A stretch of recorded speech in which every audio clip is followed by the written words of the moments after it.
You know, I grew up in a family that was pretty small. I grew up as the middle child, you know, the daughter, the prized possession, the loving little girl, the fun little girl. Here's a picture of me right here, as I think I may have been 5. My mom took so many pictures of me growing up, and she did so with my brothers as well. But because I was the only girl and I was the middle child, I had kind of like this built-in favoritism in my family. My brothers were loved as well, but in a much different way. You know, we knew where we all stood, and we knew that, you know, mom didn't have a specific favorite. She loved me a certain way. She loved my older brother a certain way, and then she loved my younger brother a certain way as well. And we all have different temperaments. You know, I'm really like the driven, motivated one who's laid back and kind of has a plan ahead of time. My brother is a hard worker. He's energetic. He's always going and doing something. And my younger brother is the complete opposite. As an architect and an artist, he just sits and does his own thing and blocks all of us out like we have a problem. We have different temperaments, and I'm sure in your family you have different behaviors and temperaments and traits and communication styles between you and your siblings. But what do you do when that sibling is a narcissist? Narcissistic siblings are difficult to deal with because one of the things that they do is try to one-up you or try to outshine you, or in some cases they may not do all of those visible things that looks like envy and jealousy and the list goes on. They may actually do something that's pretty subtle, and that would be something like passive-aggressive behavior, slamming doors, huffing and puffing, having an attitude, not responding to your text messages, letting the phone ring off the hook, knowing that it's you, seeing your number on caller ID, refusing to address what the issue is, proclaiming to you that there's no problem between us. Whatever it is, passive-aggressive behavior is likely to be in the midst of a sibling relationship where there's a narcissist. Another thing that you want to keep in mind, considering your sibling as a possible narcissist, is that, you know, they really want this power differential. So in today's video, I'm going to highlight what a narcissistic sibling looks like. I'm going to highlight the different kind of narcissists that you want to keep in mind. And then we're going to talk a little bit about this power differential thing that's likely to go on between two siblings, and one is a narcissist. But before we jump in, let me just briefly introduce myself in case you're new. My name is Tamara. I'm an internationally and board certified trauma therapist. I'm licensed in mental health. I specialize in treating children, teens, and families, as well as adults who are dealing with trauma in my private practice. Let's go ahead and jump in. As I said in the beginning of the video, siblings can be pretty interesting, and the relationship between siblings can be a little bit tricky because all siblings have some kind of friction between them. Some siblings get along really well, they love each other, and life is beautiful. But for the majority of us, you know, we have siblings that we get frustrated with, we get angry with, we don't like the decisions they're making, we don't like the choices that they're making, we don't like the people they want to marry or date, we don't care for how they're raising their children. Like, you know, those are normal issues, right? Growing up, sibling rivalry is also something that's pretty normative, right? You know, dad loves Fifi more than me, and that's because Fifi plays sports and I don't. Or, you know, she's always gotten good grades and hasn't needed homework help, and so therefore she's the mature one, and mom and dad says I'm not, you know. All of that is really normal, right? We expect that when it comes to siblings. But what do you do if you have a sibling who's a narcissist? And depending on the kind of narcissist that you're dealing with is really going to help you understand how to manage your sibling, how to protect yourself, how to guard your mind and your heart in a relationship with them.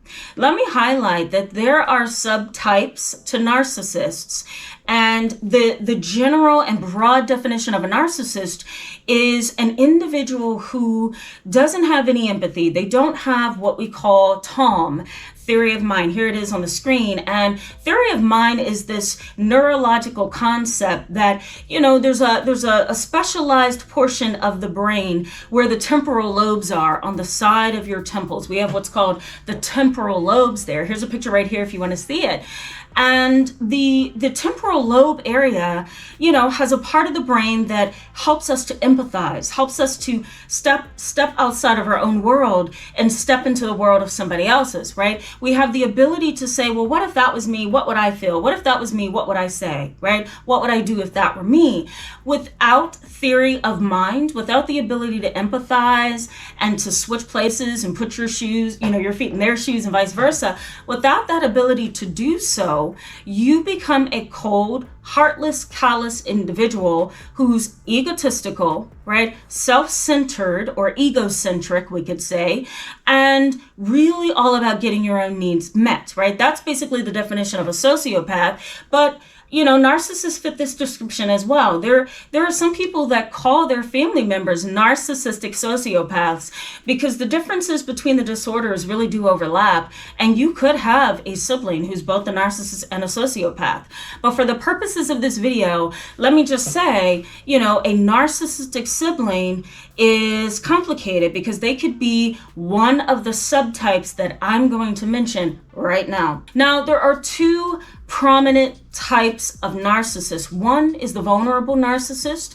The other is the grandiose narcissist. Now, the grandiose narcissist is really arrogant. They are way on top of the world. They are better than everyone. They had a better career. They're really confident. They know how to engage a crowd, a social place, right? They have that bright, shining, glowing personality and that energy that most people like and adore in social settings, right? So that's the grandiose narcissist. They are very arrogant. They see themselves as being better than other people. And then they also see themselves as being superior to everybody else. These are the kind of siblings that want to utilize that power differential. So here's how a power differential is kind of created. So somebody in a relationship between two people, somebody has either more prestige,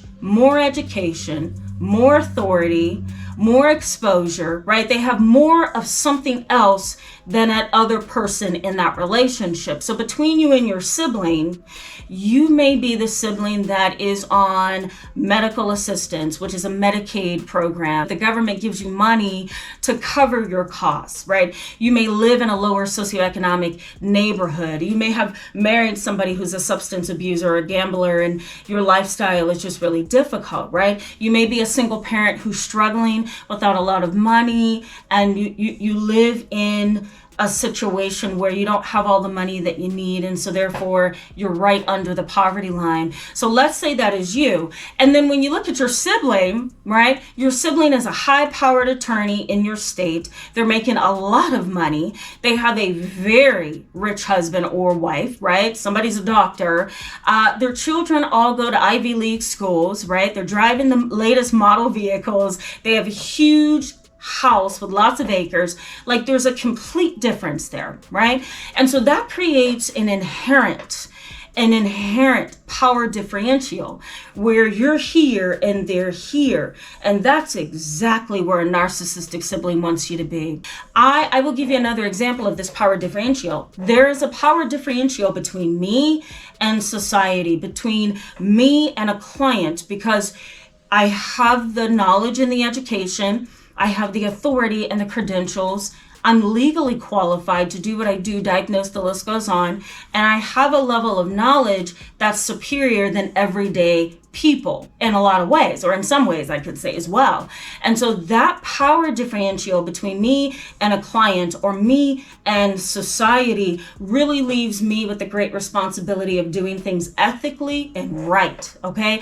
And so I can't harm you. But when it's a power differential between siblings, that sibling has nothing holding them back. So what do you think that they're gonna do, right? They're gonna harm you. And a lot of narcissistic siblings who want that power differential between them and their sibling, they will do whatever it takes to make sure that you feel like you are down here and they are up there, right? Now, let me mention briefly, before we go into the subtypes, the vulnerable narcissist. The vulnerable narcissist basically doesn't have the ability to manage their emotions, and they can be passive aggressive, they can be untrusting, and they can also be complicated and triangulating because they seem humble, right? They even seem depressed. But somewhere in there, somewhere underneath all of those gloomy looking facial expressions and maybe some depressed mood and affect, meaning their face, or underneath that really altruistic kind of personality that they claim to have, they are narcissistic. All the attention must be on them, right? They have this really weak ego. They don't like to be wronged. They're paranoid. They don't like people to go against them. Even if you're not, it's their perception of what's happening that's the issue.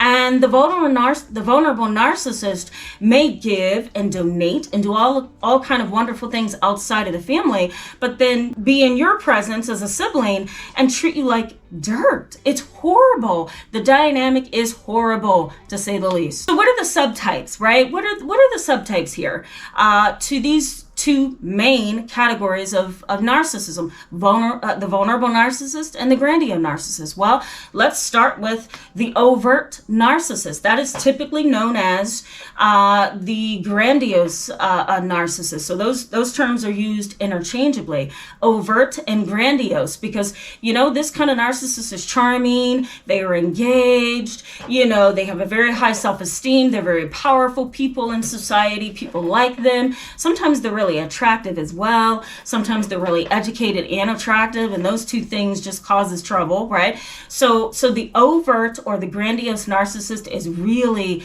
up here when it comes to their self-esteem, and they think everybody else is beneath them. Now, the next narcissist, the subcategory, would be the covert or the vulnerable narcissist. Covert and vulnerable narcissism are used interchangeably as well. And, this is what we call the closet narcissist, because what happens here is the individual is withdrawn. They may internalize things. They may have a lot of fantasies. They crave praise, but it doesn't come through as visibly as the overt or the grandiose narcissist. Covert or the closet narcissist or the vulnerable narcissist, they hide behind a facade, but on the inside, their heart, their soul, their mind, they desire to be on top. They desire praise. They internalize all their feelings and fantasies and wishes and hopes and dreams of being powerful, right? These kind of narcissists may also engage in mass shootings. They have all these internal things going on. They think they're powerful. They think they're wonderful. They think they're intelligent. They think they're beyond the law, and it's internalized, right? They're a closet narcissist, and then they create this whole elaborate plan to engage in a massacre, and then next thing you know, it's the next Nicholas Cruz, if you will, or even the Darrell Brooks. You might as well mention him as well.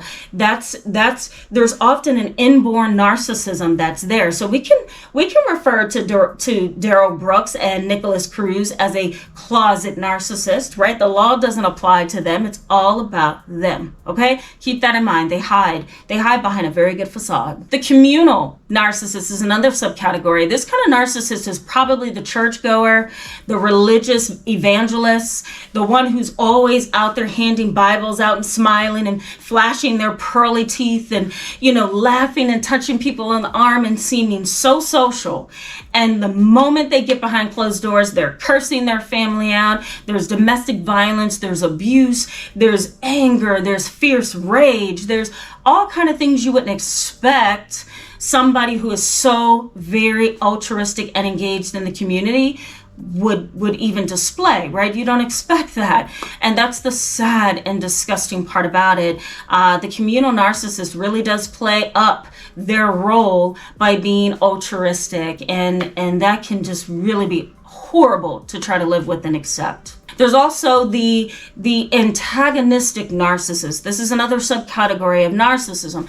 The antagonistic narcissist tends to be the one who really mistrusts everyone. There's like this underlying paranoia, They don't really trust. They tend to be competitive.